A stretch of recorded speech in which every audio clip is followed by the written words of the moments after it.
Bismillahirrahmanirrahim. Ciri-ciri yang memang kata Rasulullah Shallallahu Alaihi Wasallam yang tidak mencium surganya Allah Subhanahu Wa Taala, bahkan dikategorikan adalah masuk dalam kategori dalam nerakanya Allah Subhanahu Wa Taala. Tsumma na'udzubillah, tsumma na'udzubillah. Siapakah kriteria tersebut? Yaitu istri yang nusyuz, yang durhaka kepada suaminya. Artinya dia sudah memiliki keluarga yang benar-benar utuh lalu dikhianati cinta daripada suaminya, melakukan perselingkuhan dengan laki-laki lain, melakukan perselingkuhan, kemaksiatan, kemungkaran kepada laki-laki lain seperti zina, kemudian jalan bareng, makan bareng tanpa diketahui oleh suaminya, melangkah kaki pun dari rumah tanpa persetujuan izin ridho daripada suaminya. Nah, yang model ciri-ciri istri yang nusyus yang dikategorikan Rasulullah masuk kedurhakaan yang tidak akan mencium bau surganya Allah Subhanahu Wa Taala. Itulah istri yang nusyus. Ya mungkin bisa dijelaskan sedikit terkait pengertian itu ada dalam Al-Quran. Ya, artinya ada suatu hadis Rasulullah SAW yang berbunyi ayyuma imra'atin matat wa zawjuha anha radin dakhalatil jannah. Seorang istri ketika dia meninggalkan dunia ini, dia taat kepada suaminya, ikhlas sabar melayani daripada suaminya, keutuhan cinta dan kasih sayang sepenuhnya buat suaminya, bersoleh, berdandan, setiap aktivitasnya dia taat kepada suaminya karena kesolehannya, karena kesabarannya, karena keikhlasannya, karena cinta dan kasih sayang, tidak khianat, menjaga amanah cinta yang diberikan oleh suaminya. Matat wa zawjuha anha radin dakhalatil jannah, maka dikategorikan masuk surganya Allah Subhanahu Wa Taala bi abwa syi'tin, bi abwa syi', katakan maaf lahir batin, dia masuk surga dimanapun dia berada. Ketika dia wafat suaminya ridho, maka ganjaran surganya Allah Subhanahu Wa Taala. Dan dikategorikan orang yang seperti ini, istri yang seperti ini adalah sudah pasti ketika masuk alam barzah tanpa dihisab, masuk dari surganya Allah Subhanahu Wa Taala tanpa dihisab. Inilah kategori orang atau istri yang soleha, yang berbakti, taat, tunduk kepada suaminya. Tapi sebaliknya, dalam hadis Rasulullah SAW, istri yang nusyus, maka penempatannya adalah neraka. Karena kedurhakaannya, mengkhianati cinta daripada suaminya, maka orang yang tersebut, istri yang tersebut dilaknat Allah, dilaknat malaikat-malaikat Allah, dilaknat oleh seluruh alam ciptaan ini. Bahkan surga berdialog, berdiskusi kepada Allah. Apa yang mereka minta kepada Allah? Masukkan istri yang nusyus kepada aku. Dan ini Sahih Bukhari Muslim. Oleh karena kita sebagai suami, maka lebih berhati-hati untuk memberikan nasihat, ruang daripada agar istri kita dia khianat kepada kita. Oleh karenanya banyak mengontrol. Dimanapun dia berada harus komunikasi. Jangan sampai ketika dia keluar rumah tanpa izin, nah nusyus tuh, hati-hati, dilaknat. Keluarnya saja dilaknat, kembalinya saja dilaknat oleh Allah dan malaikat-malaikat Allah, kecuali dia bertobat kepada Allah. Tapi kan kalau kita melihat misalkan ketika suami juga tidak memenuhi keinginan istri atau ini, apakah istri juga wajar atau tidak sih melakukan hal yang lain gitu misalkan? Artinya ketika kita seorang istri maupun suami dan istri harus melihat, kalau bisa melihat sisi kelebihannya saja. Ya, karena kan manusia terbatas dengan kapasitasnya dalam ekonominya, kasih sayangnya mungkin dan seterusnya, sehingga ada sesuatu yang dilihat nilai kurang kepada suaminya. Ini yang banyak dilakukan oleh istri-istri yang nusyus. Karena nggak ada terima kasih, pendapatan suami sedikit, istri lebih banyak, akhirnya perselingkuhan yang terjadi karena akibat merasa tidak berkurang dalam nafkah. Nah, artinya kalau ini terjadi oleh para istri-istri yang tidak bersyukur, sedikit besar maupun nafkah yang diberikan oleh sang suami, hati-hati. Hati-hati kalau sudah langka sesuatu yang berakibat efek seorang yang nusyus, istri yang nusyus, maka bisa celaka. di hadapan Allah Subhanahu wa taala. Setiap langkah aktivitasnya selalu bukan bentuk ibadah, tapi bala dan musibah, bahkan berdosa. Karena kekufuran dia tidak bersyukur kepada pemberian daripada suaminya, kecil maupun besar. Wajib seorang istri mensyukuri atas nikmat karunia anugerah rizki yang telah diberikan. Ketika seorang istri sudah tidak menemukan orang yang misalkan bisa cerita, curhat, akhirnya memilih curhat ke orang lain, mungkin seperti itu. Ya, artinya ada suatu di dalam Al-Quran, Allah Subhanahu wa ta'ala menyatakan dalam firman-Nya, Qulil mu'minina, sebentar Bang. Di dalam Al-Quran bahwasanya kewajiban seorang laki-laki yang beriman kepada Allah tertulis dalam Al-Quran. Apa kata Allah dalam statementnya? Akmalul mu'minina imanan ahsanuhum khuluqan wa khiyarukum linisaihim. Kewajiban laki-laki yang beriman kepada Allah yang paling romantis, paling harmonis kepada istrinya. Dan ini jadikan landasan pedoman bagi semua para suami agar lebih romantis dan harmonis kepada istrinya. Kalau seandainya tidak ada romantis, tidak ada keharmonisan rumah tangganya, maka dosa besar, zolim suami tersebut.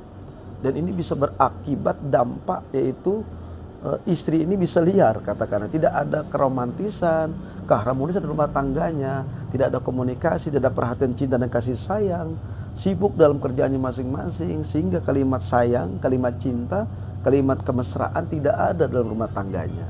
Dan akhirnya setan masuk, apa yang disebut? Setan dasim yang menghancurkan, memisahkan antara sepasang suami istri bercerai. Ini tugas daripada syaitan dasim. Hati-hati. Nah, kalau sudah ada langkah potensi kemaksiatan karena tidak ada kemesraan, tidak ada keromantisan, tidak ada tegur sapa, sibuk dalam urusannya masing-masing sehingga jarang ketemu, dan ini bisa efek dampak kepada istri. Karena tidak ada perhatian, penuh rasa cinta. Ini bisa mengakibatkan potensi dia cerita, curhat kepada yang bukan mahram. Ketemu di hotel, atau ketemu tempat makan, supaya menguraikan kisah cerita yang dialami, tidak ada kasih sayang kepada suami, dicurhat kepada laki-laki lain. Hukumnya haram. Karena membuka aib daripada suaminya. Satu helai rambut saja, dia menceritakan, apalagi kemesraan yang terjadi di kasur ceritakan, atau keburukan yang kekurangan daripada suami diceritakan. Tidak ada kemesraan, karena potensi ini adalah bisa dampak kepada istri karena kurangnya perhatian, cinta dan kasih sayang kepada suami terhadap dirinya. Dan kalau sudah dicurhat kepada orang lain, curhat kepada yang bukan mahram, apalagi dengan kategori yang memang dikagumi, sesuai cocok dicurhat lewat DM dan seterusnya, lewat media sosial. Dan akibatnya apa? Potensi untuk maksiat, perselingkuhan. Ini yang terjadi kepada istri yang kurang adanya perhatian daripada suaminya. Oleh karena kita sebagai suami, maka harus hendaknya memberikan romantis, keharmonisan, saling sapa, kalimat kasih cinta, kasih sayang terus ada. Begitu. Kalau menurut ajaran agama Islam sendiri, harusnya ketika menemukan hal harusnya seperti apa yang dilakukan? Ya, ketika menemukan kemaksiatan dilakukan oleh seorang istri yang muhrim, ya, lalu dia dengan bertemu dengan laki yang bukan mahram, maka apa yang harus kita lakukan? Yang pertama adalah tegur, nasihati. Apakah itu saudara yang sampai kita ini membabi buta, artinya memfitnah, kemudian mempergoki, belum tentu dia maksiat. Tapi oke lah kalau dia keluar tanpa izin apa-apa, ya kita maafin. Yang kecuali dia bermesraan, berpelukan, kena gap di hotel, ciuman aja kagak boleh. Nah kalau udah seperti itu, apa yang kita lakukan? Ceraikan dia. Kalau sudah mencium, karena bagian daripada tubuh seorang istri, itu sepenuhnya adalah kemuliaan hak kepada suaminya. Nah ketika dia khianati cintanya, lalu semua badannya ini orang lain yang mengotorinya dengan najisnya dia. Dan wanita seperti ini artinya dilakukan di hotel dengan dia, apapun, ketika ketahuan ke game katakanlah, Maka apa kiatnya? Maka suami hendaknya dalam hadis Rasulullah ceraikan. Menceraikan itu lebih baik. Kalau dipertahankan akan menjadi neraka. Kenapa? Dihantui sesuatu nilai salah dan akan membekas dalam cintanya karena khianat. Nah, inilah harus hati-hati. Ceraikan itu yang terbaik. Kalau seandainya istri melakukan sesuatu yang memang maksiat. Inilah kalimat nusyush kepada para wanita-wanita yang sudah bersuami.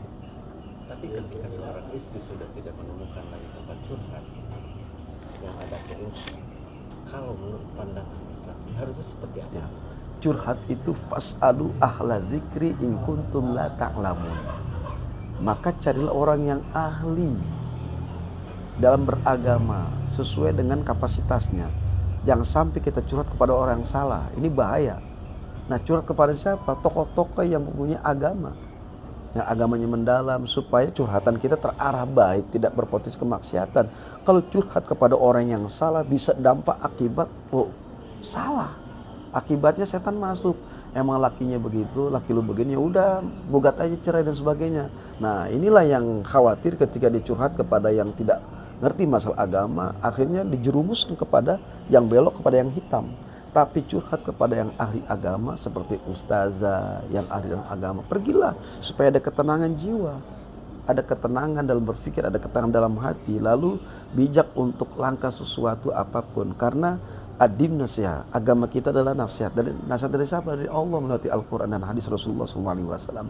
Yaitu seorang tokoh yang memberikan siraman rohani, ketenangan jiwa. Kalau seandainya ada sesuatu yang memang rasa sakit yang dialami seorang istri, kalau kita curhat kepada orang yang salah, istri curhat kepada yang bukan mahramnya, ini bahaya. Bukan tambah baik, bukan tambah tenang, yang ada kemaksiatan yang terjadi. Akhirnya melakukan sesuatu yang bertindak jauh dari jalan Allah, berzina, ya.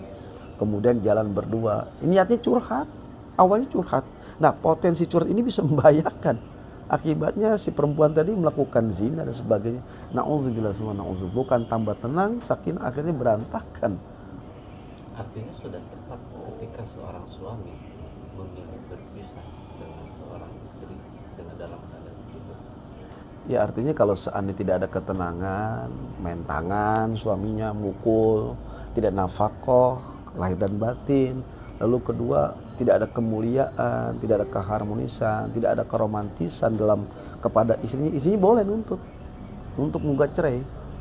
Untuk mentalak suami kagak bisa dalam hukum dan Islam. Tapi ketika sang istri tidak ada kemesraan, tidak ada perhatian, tidak ada kasih sayang, bahkan tidur nafsi-nafsi, suami di mana, istri di mana. Nah, ini yang terjadi, akhirnya tidak ada kemesraan. Maka kalau ini terjadi, tidak ada sakinah, boleh sang istri menggugat cerai. Kalau ada berapa poin, main tangan, mukul badan, kemudian tidak ada nafkah, kemudian tidak ada rasa kasih sayang, dia ya nggak ada perhatian aja. Yang keempat adalah sakit yang diderita oleh suami, boleh menggugat cerai. Tapi kalau selama itu tidak ada, ya harus bertahan, bersabar. Karena kesabaran seorang istri ini adalah pintu surganya Allah Subhanahu wa taala. Karena keikhlasan seorang istri itu adalah membuka pintu surganya Allah Subhanahu wa taala. Apa kata Allah? Innallaha yuhibbus sabirin.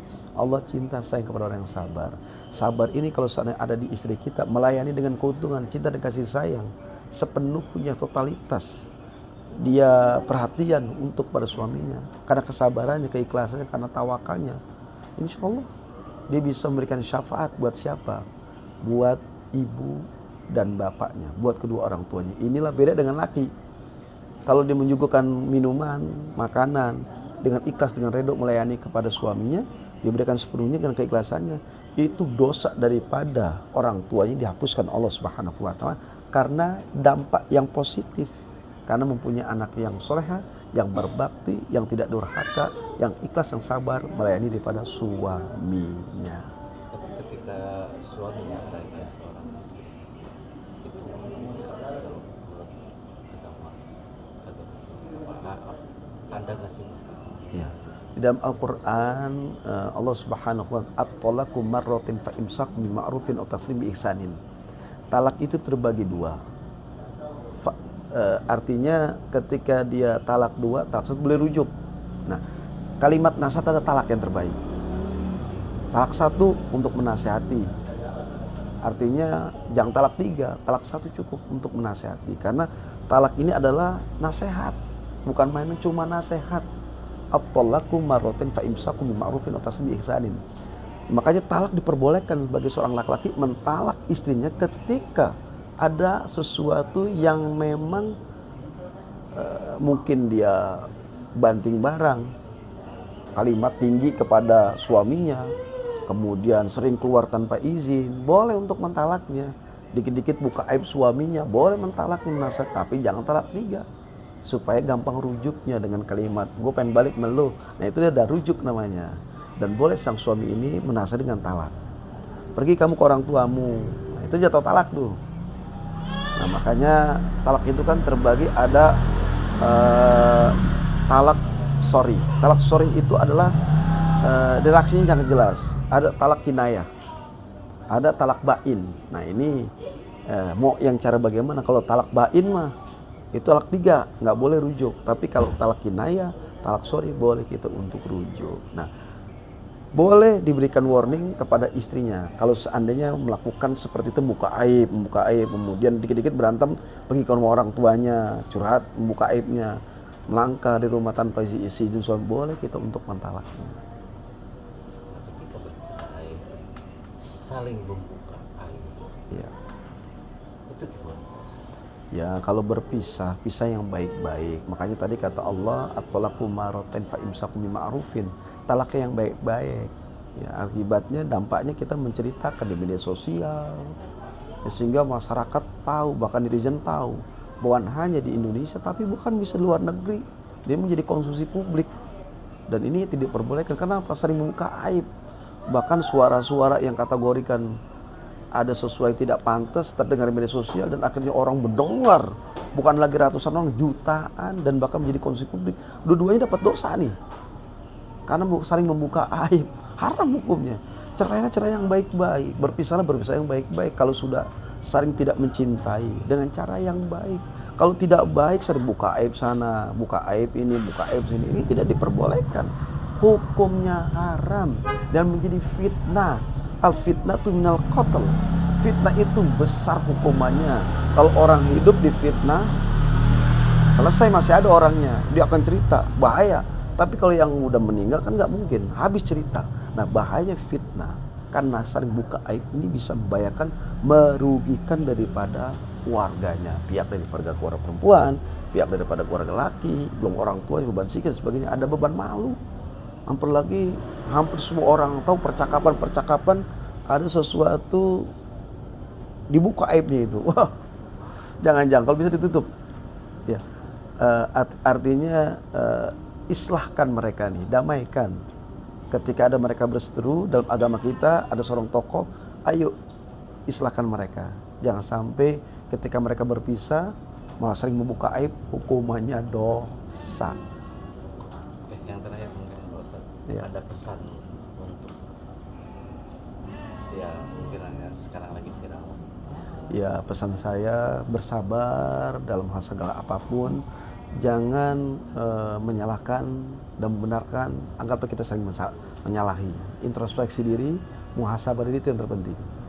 Ketika kita bahayanya, kita merasa diri paling benar, menyalahkan orang lain, nggak ada titik temu.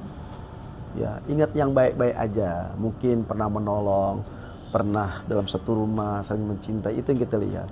Sehingga kita mustahil tidak akan membuka aib satu sama lain. Karena pesan saya bersabar dalam segala hal, ikhlas dengan takdir. Mungkin belum jodohnya. Artinya bagi kita semua, ayo bersabar rumah tangga, ikhlas dalam rumah tangga. Kalau suatu ada yang kekurangan, cari lihat yang lebihnya. Insya Allah menutupi yang kekurangannya. Semua manusia kullu bani Adam khotoun wa khairul khotoina tawabun. Setiap manusia ini mempunyai salah dan dosa.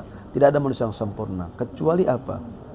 Kembali kepada Allah dan bertobat kepada Allah. Perbanyak istighfar dan bertobat kepada Allah, itu kuncinya untuk menenangkan rumah tangga kita. Kalaulah ada yang berseteru, maka carilah kepada orang yang ahli agama. Jangan sembarang kita curhat. Ini bisa bahaya, potensi kemaksiatan. Akhirnya berujung perselingkuhan, salah orang. Tapi pilihlah seorang tokoh yang bisa menenangkan kita, seperti ulama, ustazah, kan banyak mintalah curhat. Yang terakhir adalah perbanyaklah introspeksi diri, itu yang terbaik. Karena Allah paling demen orang yang muhasabah diri. Insya Allah akan ketemu tuh hikmah yang baik, akan ketemu firasat yang baik, aura yang baik, energi yang baik ketika kita bermuhasabah diri dan tidak menyalahkan orang lain. Maka yang namanya aib-aib akan tidak dibuka oleh dia. Karena ketenangan jiwa sesungguhnya kepada Allah, muhasabah dan berzikir, memohon ampun kepada Allah Subhanahu wa taala. Mudah-mudahan kita semua diberikan hidayah Allah Subhanahu wa taala dan Allah menutup aib kita dan selalu senantiasa rumah tangga kita dijadikan rumah tangga yang sakinah, mawaddah warahmah. Mohon maaf lahir batin. Assalamualaikum warahmatullahi wabarakatuh.